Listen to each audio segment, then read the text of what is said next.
성도 여러분 안녕하십니까? 행복한 안식일입니다. 이렇게 아름다운 찬양으로 우리 정행순 장로님 가정이 우리 하나님께 찬양을 올려주시고 우리들의 마음을 또 하늘로 열어주셔서 감사합니다. 여러분들은 그 집에 이제 우체통을 딱 열면 좀 설레임이 있으십니까? 편지, 오늘은 무슨 편지가 왔을까? 대부분 광고들이 많이 오죠. 근데 요즘에는 저는 이 우편함을 열 때가 좀 무섭습니다. 왜냐하면 우리 옆집에 아주 친절한 우리 옆집 그 홈오너 어소시에이션 그 회장님이 사시는데 우리 집에다 편지를 얼마나 많이 보내주시는지 감사하게도 이거 고쳐라 저거 고쳐라. 저는 그냥 너무 좋은데 그 옆집에서 보면 그렇게 별로 안 좋은가 봐요. 그래가지고 벽에 뭐 녹물이 쓸어서 그거를 뭐 지워야 된다. 꽃밭에 잡초가 있는데 그거를 어떤 식으로 치워야 된다. 그러면서 아주 자세하게 이렇게 편지를 적어주셔서 요즘에는 매주마다 그거 따라하느라고 아주 정신이 없습니다. 그 여러분들 이사 가시면 그 홈오너 어소시에이션 회장님이랑은 조금 거리를 두고 사는 게 아주 현명한 것 같아요. 오늘은 현숙한 여인에 대한 그런 말씀을 좀 준비했는데요. 저희 교회에는 우리 현숙한 여성들이 많이 있습니다. 그래서 얼마나 현숙하냐면 이름 자체에 그냥 그 현숙이라고 이렇게 지으시는 분들이 박현숙 집사님, 우리 민현숙 집사님 많이 있어요. 제가 다른 교회에 있을 때는 최현숙, 김현숙, 이현숙 많이 있었는데 그래서 그 현숙한 여인을 그 또 고르시기 위해서 우리 또 결혼하신 이해창 우리 집사님이나 우리 윤석찬 장로님은 나 현숙한 사람이랑 결혼해야지 하면서 아마 결혼을 하신 것 같아요.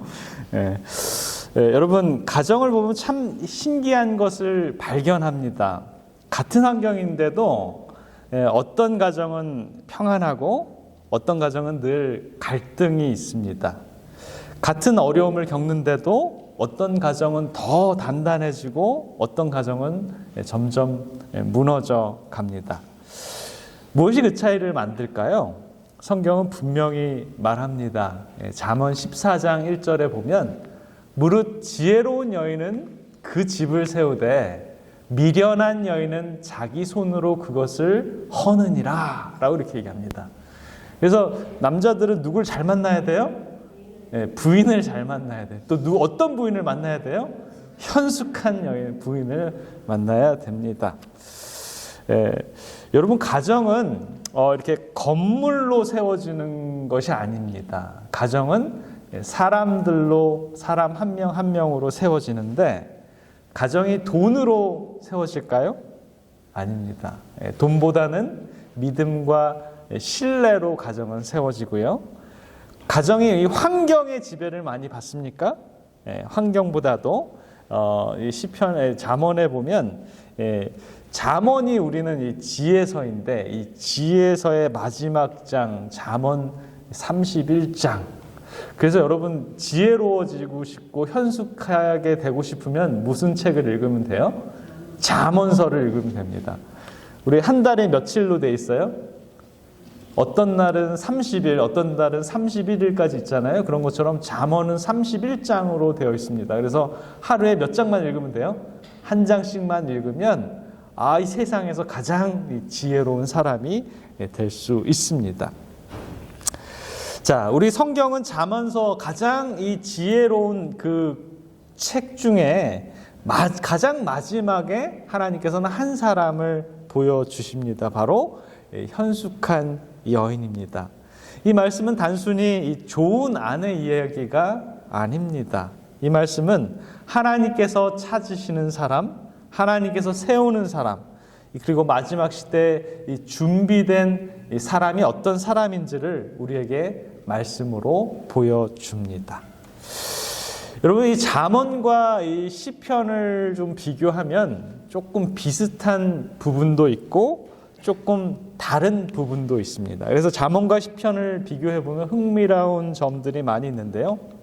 시편은 이 무릎 꿇고 기도하는 신앙이라면 잠언은 일어서서 살아가는 그런 신앙을 우리들에게 말해줍니다.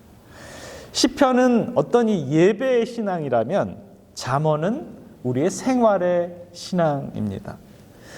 시편이 이 눈물의 기도라면 잠언은 우리들의 삶 속의 이 지혜입니다. 그래서 신앙은 예배당 안에서만 필요한 것이 아니고 집에서도 필요하고 직장에서도 필요하고 우리의 인간 관계에서도 필요한 것이 바로 우리들의 신앙입니다.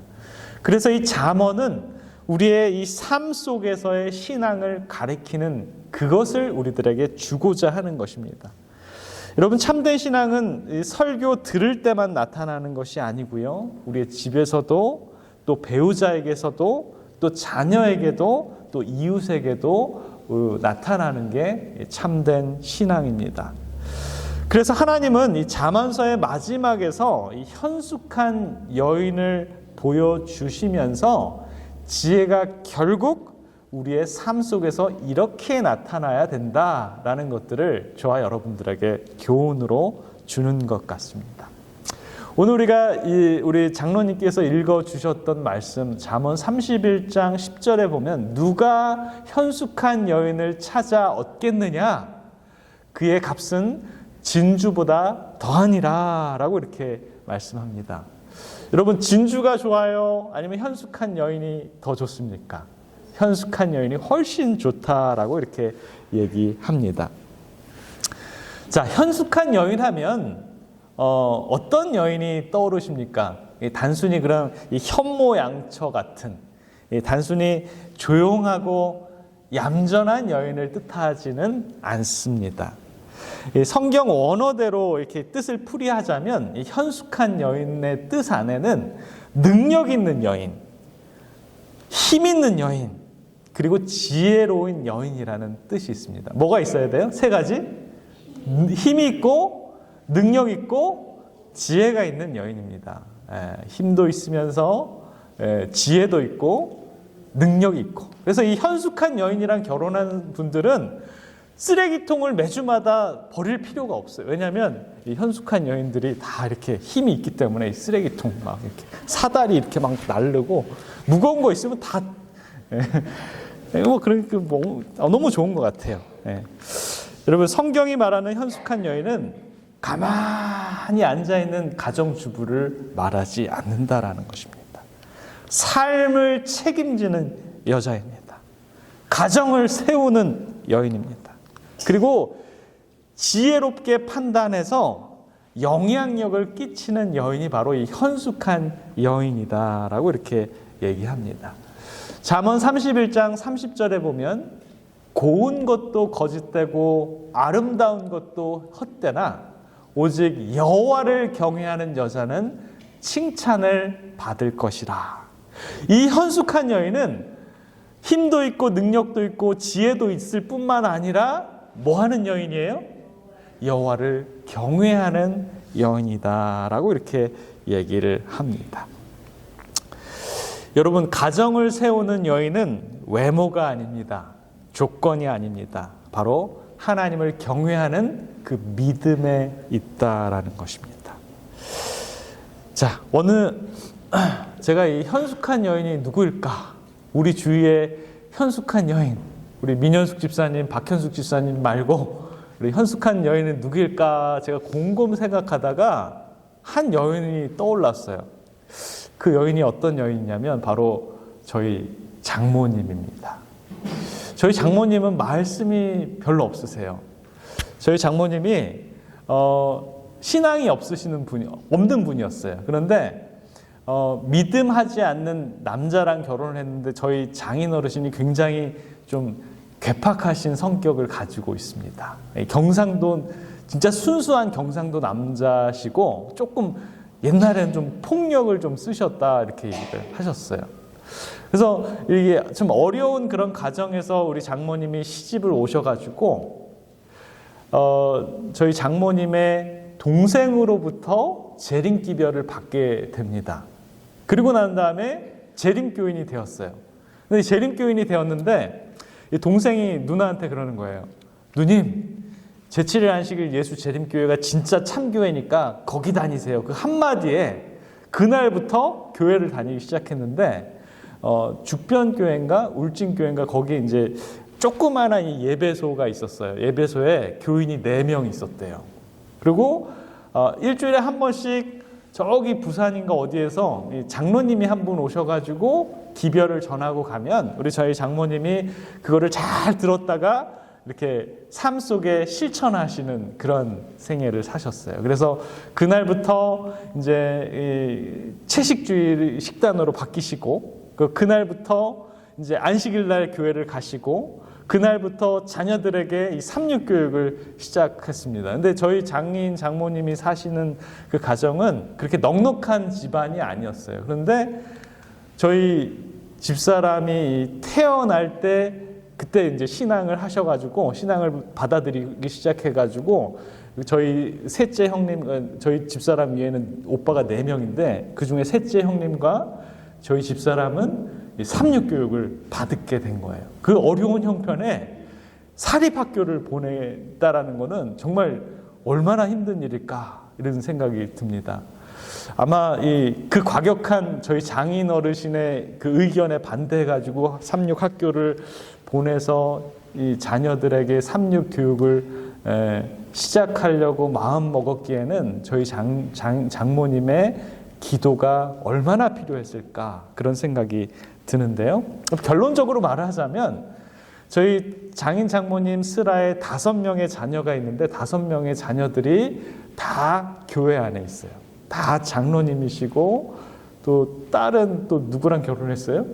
목사랑 결혼을 해가지고 원래 목사랑 결혼을 한 건 아닌데 결혼을 했는데 목사를 만들었어요. 저희 집사람이 저를 목사를 만들어가지고 목사 가정이 있고 슬하에 그 손주들이 10명이 있는데 다 교회 안에서 훌륭한 이렇게 신앙생활을 하는 걸 보면 한 현숙한 여인의 기도와 신앙이 가족 전체를 바꾸는 일을 하지 않았나 그런 생각을 해보게 됩니다.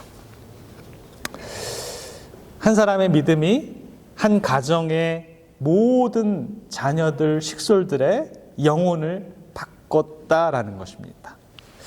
여러분, 이런 현숙한 여인이 성경에도 단적으로 등장하는 것을 우리에게 보여주는데 그 여인이 누굴까요? 바로 이 아비가일이라는 여인입니다. 사무엘상 25장에 보면 나발이라는 사람이 등장합니다. 그는 부자였어요. 양이 3,000마리, 염소가 1,000마리, 경제적으로는 굉장히 성공한 사람이었습니다. 성경은 그를 이렇게 말을 합니다. 그 사람은 이름은 나발이요, 그 남자는 완고하고 행실이 악하며 라고 이렇게 얘기를 합니다.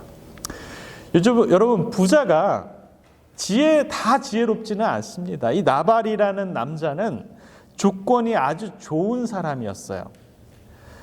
그러나 지혜가 부족하고 믿음이 없었습니다. 그 결과 그 가정이 위험에 빠지게 됩니다.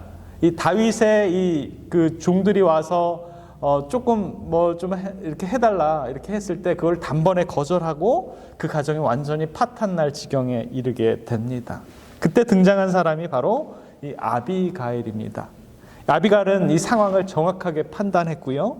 이 일을 위해서 몇 개월 전부터 아마 준비를 해놓고 있었던 것으로 보면서 그가 급히 행동을 하고 음식을 준비하고 겸손하게 다윗 앞에 엎드려서 그의 마음을 지혜롭게 다스릴 줄 아는 그 여인이었습니다. 그 결과 이 다윗의 분노가 사그라들고 가정이 다시 살아나게 됩니다.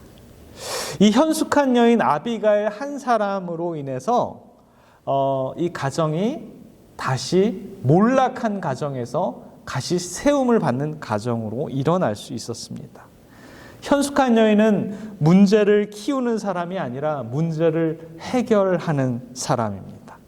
현숙한 여인은 감정으로 반응하는 사람이 아니고 지혜로 반응하는 그러한 사람입니다. 현숙한 여인은 갈등을 조장하는 사람이 아니라 평화를 만들어가는 그러한 사람입니다. 한 사람의 믿음이 어쩌면 한 가정, 공동체, 이 교회를 세울 수 있다라는 것입니다. 반대로 미련한 여인은 가정을 세우는 것이 아니라 가정을 무너뜨릴 수 있습니다. 성경은 항상 이 두 길을 우리들에게 보여주는데요. 지혜로운 여인과 또 미련한 여인에 대한 얘기를 합니다. 잠언 14장 1절에 보면 미련한 여인은 누구로요? 뭘로요? 자기 손으로 집을 헐어버린다라고 이렇게 얘기를 합니다. 이 성경 속에 이 미련한 여인으로 대표된 여인이 누굴까 곰곰이 생각을 하다가 그 여인은 바로 이 욥의 아내가 아닐까라는 생각이 듭니다. 욥이 큰 고난을 당합니다. 자녀를 잃게 되고 모든 재산들이 없어지게 됩니다. 그때 욥의 아내가 무슨 말을 합니까? 여보, 하나님을 저주하고 욕하고 그냥 죽읍시다 라고 이렇게 얘기를 합니다. 여러분, 얼마나 무서운 말일까요? 물론 그녀도 고통 속에 있는 줄 우리는 압니다. 이해할 수 있습니다. 그러나 그 순간 그녀는 믿음을 세우지 못하고 고난 속에서 그녀의 믿음을 고스란히 드러내게 됩니다. 사랑하는 성도 여러분, 우리들의 신앙 삶은 어떻습니까? 어려움 속에서, 또 불평 속에서, 원망 속에서 우리들은 어떠한 신앙의 모습을 드러냅니까? 현숙한 여인은 어려움 속에서도 믿음을 드러내고 선택하는 사람이 바로 이 현숙한 여인이다라는 것이죠. 자, 성경에 나오는 이 잠언 31장에 나오는 이 현숙한 여인의 특징이 여러 가지가 있습니다. 잠언 31장 13절부터 18절에 보면 이런 말씀을 합니다. 그는 양털과 삼을 구하여 부지런히 손으로 일하며 상고의 배와 같아서 먼 데서 양식을 가져오며 밤이 새기 전에 일어나서 그 집 사람에게 식물을 나눠주며 여종에게 일을 정확히 맡기며 밭을 검품하여 사며 손으로 번 것을 가지고 포도원을 심으며 힘으로 허리를 묶으며 그 팔이 강하게 하며 자기의 무역하는 것이 이로운 줄을 깨닫고 밤에 등불을 끄지 아니하며 라고 하면서 야, 이 여인을 보면 이 성경 잠언 31장에 나오는 이 현숙한 여인은 얼마나 힘이 강하고 또 지혜롭고 사리 판단이 분명하고 모든 가정의 일을 척척 잘 해나가는 것을 보게 됩니다. 여러분, 이 여인 어떻습니까? 부지런합니까? 밤이 새기 전에 일어난다라고 이렇게 얘기합니다. 굉장히 부지런하고 손으로 일하고 이 현숙한 여인은 게으름을 보여주지 않습니다. 자, 그리고 이 26절에 보면 입을 열어 지혜를 베풀며 그 혀로 인의 법을 말하며 라고 이렇게 얘기합니다. 현숙한 여인은 굉장히 지혜롭다라고 이렇게 얘기합니다. 말이 중요합니다. 천냥빚 뭘로 갚아요? 말 한마디로 갚는다라고 하는 것처럼 이 현숙한 여인의 입에서 나오는 옥구슬 같은 그러한 말씀 하나하나가 이 가정을 세우고 관계를 좋게 하고 이웃들에게 평화를 나눠주고 선사한다라고 이렇게 얘기합니다. 또 20절에 보면 그는 간곤한 자에게 손을 펴며 궁핍한 자를 위하여 손을 내밀며 라고 이렇게 얘기합니다. 지혜롭고 부지런하기 뿐만 아니라 뭐 한다는 거예요? 마음이 굉장히 따뜻해서 사람들에게 이 사랑을 나눠줄 줄 아는 봉사를 잘 한다라는 것입니다. 현숙한 여인은 가정뿐만 아니라 이웃을 품을 줄 아는 그러한 사람이다라고 우리들에게 얘기합니다. 가난한 자들이 이 현숙한 여인을 보며 굉장히 감사함을 느낄 줄 안다라는 것입니다. 자, 네 번째 보면 28절부터 31절에 계속 등장하는 단어가 뭐냐면 칭찬하며 칭찬하며 칭찬하며라가 계속 등장합니다. 여러분, 현숙한 여인은 영향력이 있습니다. 하는 모든 것들이 다른 사람들이 보고 야, 저 여자 정말 잘한다 라고 이렇게 생각한다라는 것입니다. 그 여인이 그런 모습 속에서 상대방들은, 이웃들은 야, 저 여인의 성품이 저 정도라면 나도 저 여인이 믿는 것을 나도 믿고 싶다라는 그런 마음이 들 수 있다라는 것입니다. 말로 나타날 뿐만 아니라 태도로 나타난다라는 것입니다. 한 교회에 평생 신앙생활을 해온 한 할머님이 있었습니다. 그 할머니는 큰 일을 한 적이 없어요. 앞에 나가서 떳떳하게 설교 말씀을 잘 전하지도 못했습니다. 교회를 세운 적도 없습니다. 하지만 항상 조용히 교회의 한 자리를 지키면서 봉사하고 기도하고 아무도 모르게 교회를 청소합니다. 누가 아프면 음식을 만들어서 나눠줬고요. 힘든 성도들을 위해서 간절히 기도하는 그러한 여인입니다. 평생을 그렇게 살았어요. 그냥 조용히 살았습니다. 전혀 눈에 띄지 않았습니다. 어느 날 그 할머니가 병원에 입원했습니다. 병원에 입원하면 목사님이 가서 방문을 하죠. 제가 저도 한 거의 목회 연수가 거의 한 20 몇 년이 되니까 방문을 해서 이 성도님이 거의 이 임종이 가까움을 알면 사람들이 굉장히 불안해합니다. 내가 죽으면 어떡하지? 라는 그런 이 두려움이 있고요. 그리고 정말 중요한 이 구원에 대해서 다시 한번 생각하게 됩니다. 그런데 목사님이 이 할머니를 방문했는데 그 할머니가 조용히 이 목사님에게 이렇게 얘기를 합니다. 목사님, 저는 준비 다 됐습니다. 라고 이렇게 얘기를 하는 거예요. 목사님이 그 말을 들었을 때 어떤 느낌이었을까요? 목사님 물었습니다. 할머니, 집사님, 뭐가 준비됐습니까? 라고 이렇게 얘기했어요. 그랬더니 할머니가 거의 임종이 남지 않은 그 상황에서 환한 미소를 지으면서 저는 평생 등불을 준비하고 살았습니다. 라고 이렇게 고백을 합니다.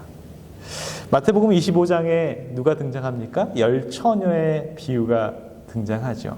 슬기로운 5처녀는 등잔과 등불을 기름을 잘 준비했지만 미련한 5처녀는, 슬기롭지 못한 5처녀는 등잔은 있었지만 기름을 준비 못해가지고 허둥대다가 무슨 일이 일어나요? 보라! 신랑이로다! 맞으러 나오라! 그랬을 때 불이 꺼져서 기름 구하러 갔다가 혼인잔치에 들어가지 못한 모습을 보게 됩니다. 이 모습은 바로 예수님의 재림을 상징하는데요. 현숙한 여인은 자신의 마지막을 잘 준비합니다. 그 할머니 집사님이 마지막 순간에 다 준비되었습니다 라고 말한 것은 바로 이 뜻이었습니다. 행동이 아니라 성품까지 다 준비된 여인이었습니다. 실물교훈 406페이지에 보면 기름은 성령을 상징한다. 지혜로운 처녀들은 성령의 은혜를 준비한 자들이다 라고 이렇게 얘기합니다. 여러분, 준비된 사람은 조용히 준비합니다. 남 몰래 준비합니다. 현숙한 여인이 바로 그런 사람입니다. 여러분, 이 말씀은 단지 여인에 대한 얘기가 아닙니다. 이 마지막 시대 우리들의 이 교회 모습입니다. 실물교훈 69페이지에 보면 그리스도의 재림을 기다리는 자들은 성품을 준비해야 한다라고 이렇게 얘기합니다. 현숙한 성도, 현숙한 여인, 준비된 성도, 기도하는 성도, 모두 다 본인들의 성품을 남 모르게 조용히 준비하고 있는 것입니다. 사랑하는 성도 여러분, 하나님께서는 이러한 현숙한 사람들, 현숙한 여인들을 찾고 있습니다. 가정을 세울 사람, 교회를 세울 사람, 또 영혼을 살릴 그러한 사람들을 조용히 찾고 계십니다. 잠언 31장에 보면 잠언 31장 31절에 이런 말씀이 있습니다. 그의 행한 일로 말미암아 성문에서 칭찬을 받게 할지니라. 여러분, 하늘에서도 칭찬받는 사람이 있습니다. 겉으로는 유명하지 않아도 하늘에서는 귀한 사람, 조용히 기도하는 사람, 조용히 섬기는 사람, 조용히 준비하는 사람, 그런 사람들을 하나님께서는 찾습니다. 사랑하는 성도 여러분, 우리들은 과연 어떤 사람들이 되어야 될까요? 오늘 잠언 31장의 현숙한 여인을 토대로 해서 부지런하고 지혜롭고 사랑을 나누고 그리고 정말 마지막에 잘 준비되는 그러한 사람들이 우리 모든 마리에타 성도님이 되시길 간절히 기원합니다. 마지막으로 잠언 31장 30절에 보면 이런 말씀이 있어요. 고운 것도 거짓되고 아름다운 것도 헛되나 오직 여호와를 경외하는 여자는 칭찬을 받을 것이라. 우리 마리에타 모든 믿음의 성도님들이 현숙한 여인이 되어서 여호와를 경외하는 저와 여러분들이 되시길 바라면서 말씀을 마치겠습니다.